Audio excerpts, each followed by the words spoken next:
You have probably already heard of intermittent fasting. It has become very popular, and if you look it up on YouTube, you'll find many videos describing the theory behind it and explaining how to do it. So intermittent fasting isn't a diet, it's rather an eating pattern that can help some of us stay on track. Intermittent fasting isn't for everyone. In this video, I'm going to share my flexible approach to intermittent fasting and how it has helped me so that you can decide if this approach could work for you. Hey guys, welcome back to my channel. Slat here if we haven't met before. And my way of intermittent fasting would be more of a flexible approach, I would say, just because I don't really track my intermittent fasting. It's just something that comes natural to me. And I also don't mind switching things around from time to time. I would say that I follow this approach maybe 80% of the time.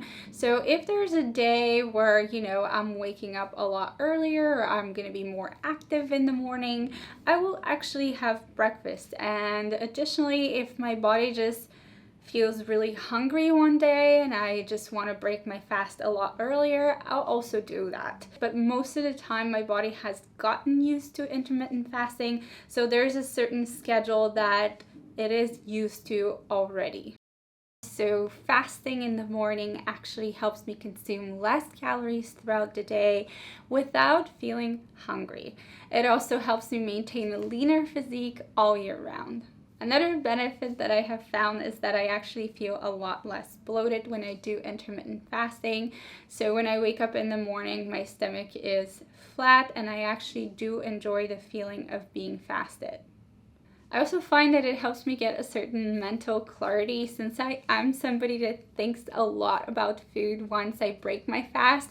The fact that my insulin levels are lower allows me to just have a much clear mind where I don't actually think about food for just a part of my day. So I am in the first stage of my fast where I'm just having some water. I will usually do that until about 11 o'clock when my body actually naturally starts to get hungry. And at that point, I will have some coffee with milk. And I know that's not the traditional way of doing intermittent fasting. You're actually not supposed to consume anything that has calories. Black coffee would be okay, but adding milk to it would actually break your fast. However, for me, one, I actually like adding milk to my coffee because I find it irritates my stomach less and it's more enjoyable. But also, I find that adding milk to my coffee actually feels like I'm more satiated when I have my coffee, and I can then push my fast even a little bit further, so maybe 1 or 2 hours after I have my coffee. Now that I have my coffee, I wanted to just share a little bit more about my experience with intermittent fasting. So to be honest, I have been doing this for a really long time. I can't even tell you when I started.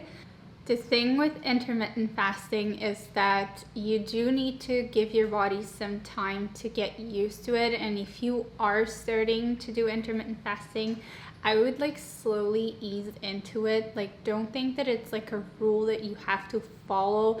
Just kind of start maybe pushing your first meal little by little, later and later. And one thing is that your body will get used to the times when you are having food, and your hunger is going to get regulated as well, and you will be hungry at the times that your body is actually expecting to get food.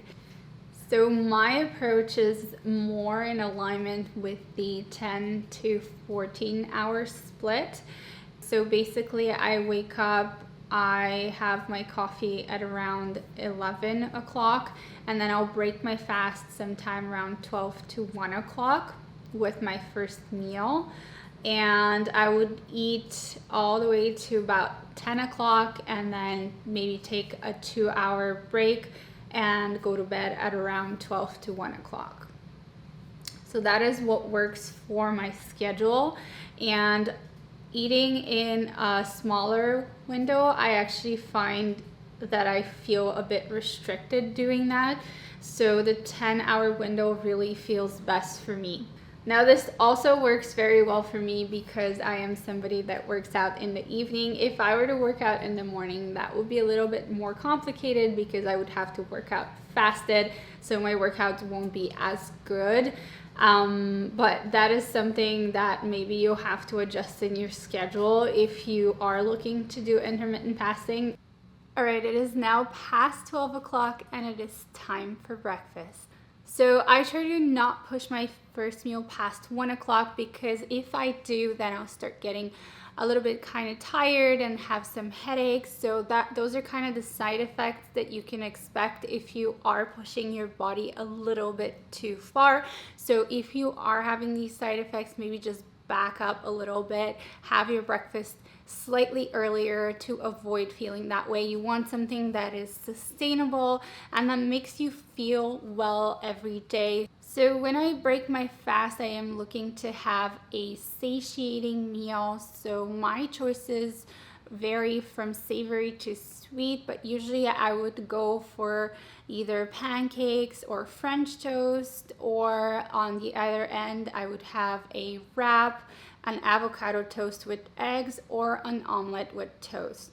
On the menu for today's breakfast, I chose an omelet just because I was feeling a little bit bloated from going out to restaurants on the weekend, so that's usually a little bit of a lower carb option. And I also added some vegetables to it, such as mushrooms and spinach, which makes the meal have a lot more volume. And I usually make my omelets with both eggs and egg whites to increase the protein content. And then I also had a toast with avocado and a toast with low-calorie Philadelphia on the side.